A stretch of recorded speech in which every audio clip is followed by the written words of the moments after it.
Добро утро. Во следните 10 минути ќе разговараме со градоначалникот на општина Центар, Горан Герасимовски. Добро утро и добро дојдовте во утренски брифинг. Добро утро ви, благодарам на поканата, поздрав и до гледачите. Има еден интересен проект кој што не е новитет, меѓутоа оваа година повторно е актуелен, а тоа е повикот на општина Центар за нега и грижа на стари лица во домашни услови, кој што е актуелен и токму во овој момент би сакале да ги повикаме старите лица кои што ги исполнуваат условите да се пријават. Сега кои се тие услови кои што треба еден граѓанин, жител на општина Центар да ги поседува за да може да се пријави? Значи општина Центар има многу проекти, меѓу кои и овој каде што се грижиме не само за возрастните лица, туку и за најмладите, се грижиме за лицата со посебни потреби, се грижиме за социјално загрозените.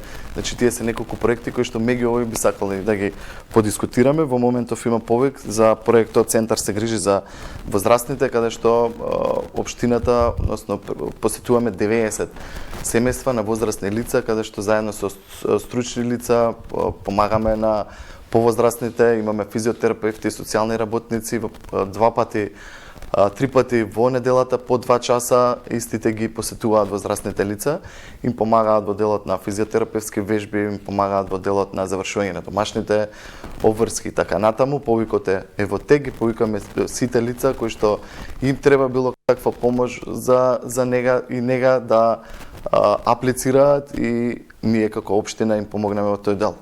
Дополнително имаме и други проекти во делот на Центар се грижи за најмладите, каде што доделуваме по 7.000 денари еднократна помош за сите новороденчиња. Изминативе неколку месеци имаме доделено 170 средства за 170 новороденчиња и истиот проект продолжува и понатаму. Дополнително имаме и проекти во делот на грижа за деца со попреченост во развој, каде што наши 15 асистенти присуствуваат на часовите и им помагаат на тие дечиња. Новитет е тоа што и во летниот период планираме да го продолжиме истиот проект, каде што наши 10 асистенти ќе посетуваат 20 на дечиња преку еден ден околу 4 часа, за да ги олесниме и ги подобриме условите за живот на оние родители на кои што имаат такви дечиња да може да се ги завршат и своите обврски. Така, овој проект е во соработка со Министерството за образование и наука, меѓутоа овие дополнителни часови во текот на летниот период се на ваша иницијатива и ќе бидат поддржани од буџетот на општината, ако не се лажам. Секако, тоа е новитет кој што сега ќе го почнеме и ќе го спроведуваме.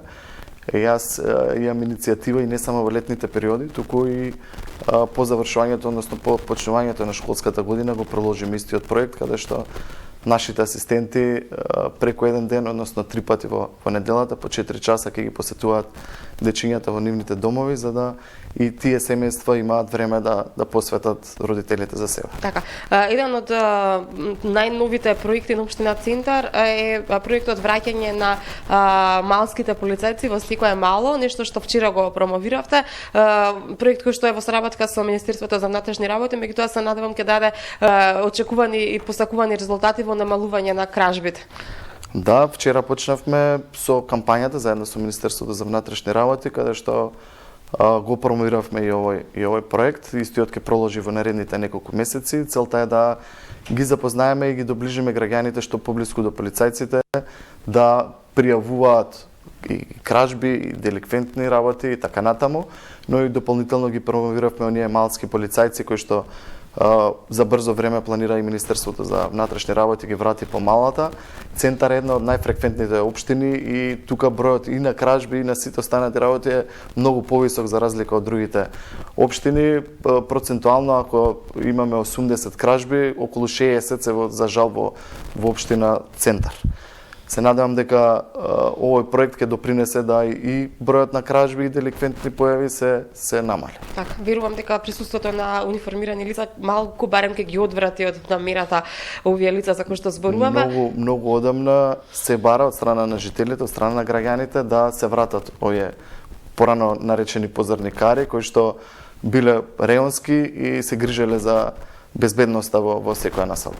Сега со конечно укинување на сите рестриктивни мерки и доаѓањето на пролета убавото време никако ги наполни локалите низ градот, не само во општина Цинтар, меѓутоа актуелно е тоа што тука се донесе и забрана за узурпирање на јавниот простор, односно на летните тераси, на што реагира и дел од овие сопственици на угостителски објекти. Како ќе го решите тоа? Имате ли начин да им излезете во пресет или останувате на вашата одлука? Во делот на урбаната опрема, односно поставување на маси и урбана опрема на тротоарите, на самите кафеани, ресторани и кафичи, ингеренциите изминатија години ги превзема од градот општината Центар, донесен одреден правилник на кој што и самите угостители имаа забелешки, поднесоа иницијатива за измена на делумна измена на правилникот.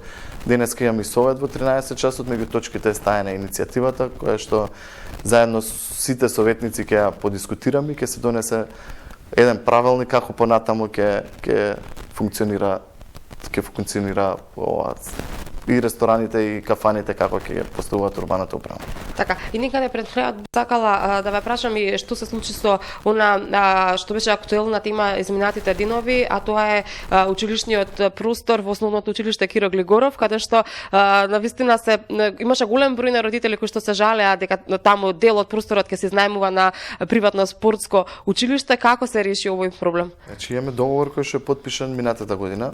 Јас неколку пати имав една средба каде што присуствуваше само еден представник. За жал се договоривме да во текот на наредната недела имаме уште една средба со родителите. Се дигна преголема искрено фама дека не знам во игралиштето ќе се поставало кафичи, дека ќе се ставале балони и све останато.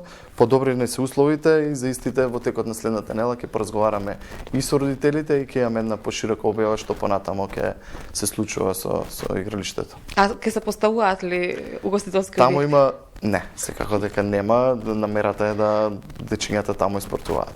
Никој не узурпира ниту дворот, ниту игралиштето. Јас неколку пати и напоменувам и моите деца, јас сум израснат во зградата спротив училиштето, а и моите деца многу често играат на истото, не би дозволил ништо лошо за моите деца, не па за сите останати.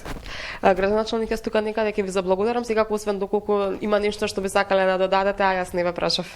Завршуваме со проектот Цел Центар на точак. Пред 2 дена заврши и самата кампања. Во текот на наредните неколку недели ќе ги исплаќаме сите оние што имаат поднесено барање во делот на финансии кои што ние ги доделуваме за секој купен нов точак. Целта ни е да сите центарци ги тргнат автомобилите, имаме многу проблеми и со паркирањето, многу проблеми и со сообраќајот. Најфреквентна општина сме и целта ни е да секој центарец го гледаме на точак на велосипед. Ви благодарам уште еднаш за гостувањето во утрински брифинг. Ќе имаме уште многу теми во некоја наредна прилика кои што исто така би ги зборувале во утрински брифинг. Секако ви благодарам на поканата. Ние привршуваме со разговорот со градоначалникот на општина Цинтар Горан Герасимовски. Ви благодарам што не следевте. Бидете и утре во истиот термин со Скопски агол.